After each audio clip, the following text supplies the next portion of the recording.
So apparently this is the road to Wind Cave National Park. It's quite interesting. It's gravel. It's a very beautiful, secluded area. Or we're just on the wrong road.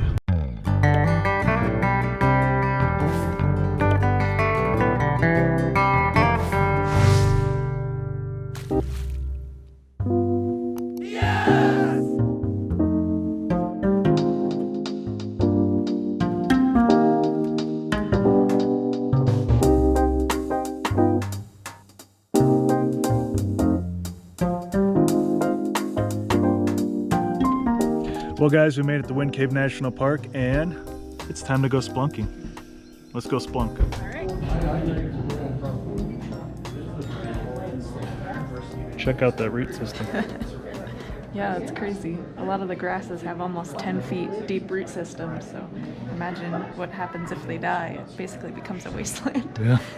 So as we're heading through the cave, look out for gypsum needles, cave popcorn. Don't eat the cave popcorn. Darn it. Don't eat it. And then gypsum flowers. Obviously there's a bunch of cool things down there. Frost work, thick halactite and soda straw stalactite. And a big book.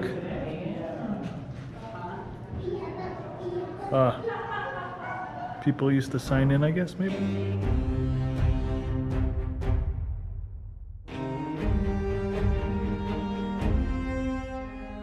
Every part that you see detailed up there, that's only what we have found so far, what we have surveyed, what people have been through. And so we see this blue line right up there, that's going to be our route today. That's the Fairgrounds route. So we're going to make a nice loop, about a half mile, 450 stairs, so it is pretty strenuous when we get there.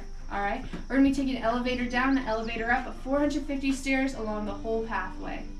And so, as we look at this, we notice, hey, this thing's pretty big. Maybe it looks very, very long, but actually, it's basically only contained about 1 square mile.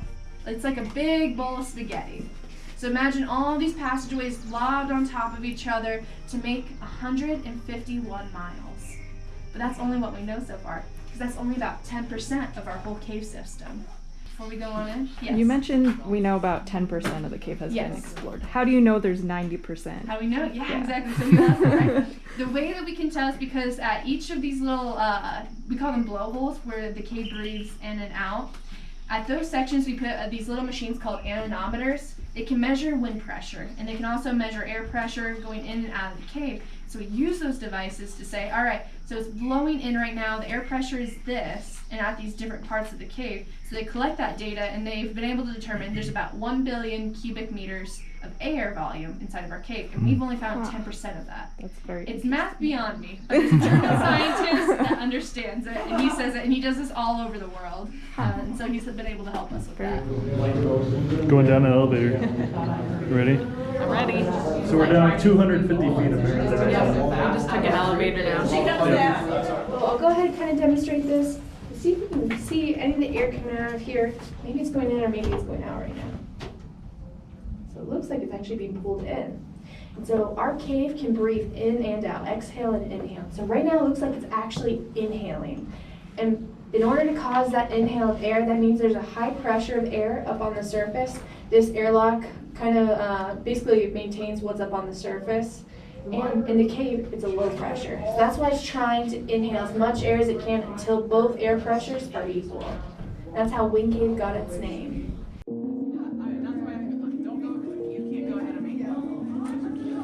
It's pretty dark. I don't know if I'm going to be able to see anything to this. Watch your head. Definitely different formations, though. Yeah. Definitely got Watch a your duck. head.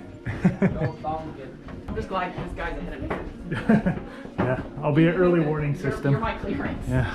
I'm trying to warn you too. And I already ran into the cave. I'm no one's clearance.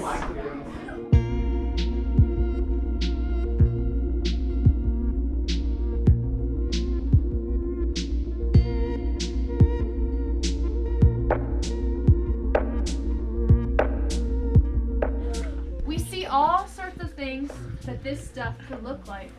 In the 1890s, when they first came down to these caves, they brought their field books with them. Their field books to say, all right, if we look at a rock, it should look like this formation. They opened it up, and they're like, well, it's not quite cave bacon. It's not quite a stalactite. I think we found something different. And they didn't see aliens, they didn't see coral or spider webs. Instead, they looked up at this stuff and they said, you know what? This stuff looks like post office boxes. And originally that was the name of it. It was called post office boxwork.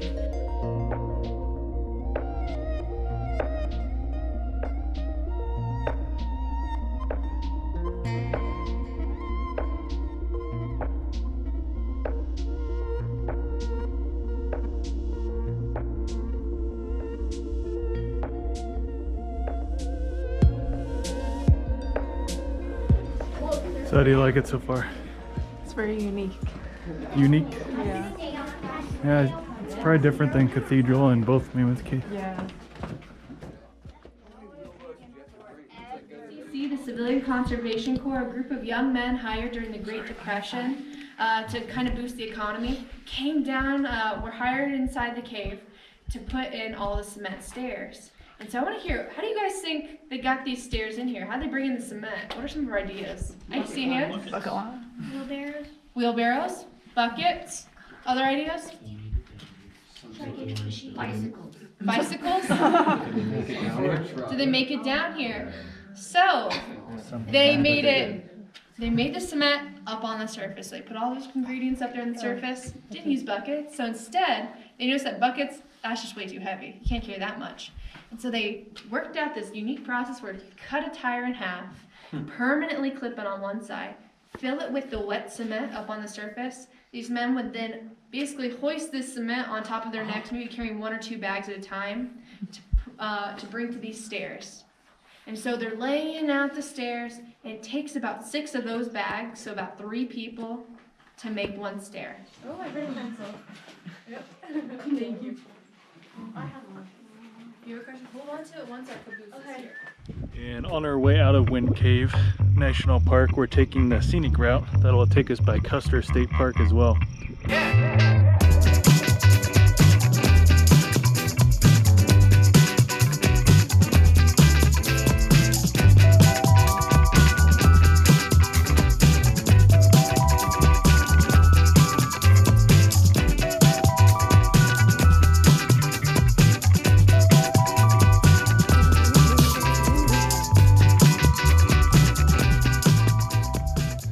Well guys, I hope you enjoyed this little tour at Wind Cave National Park here in South Dakota. If you like this video, hit the like button, subscribe if you want to see more videos like it. You can also check us out at DnSAdventures.com.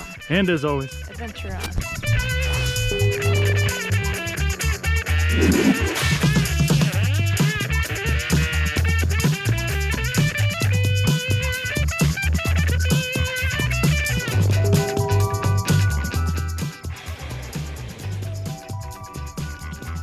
disturbing nature once again.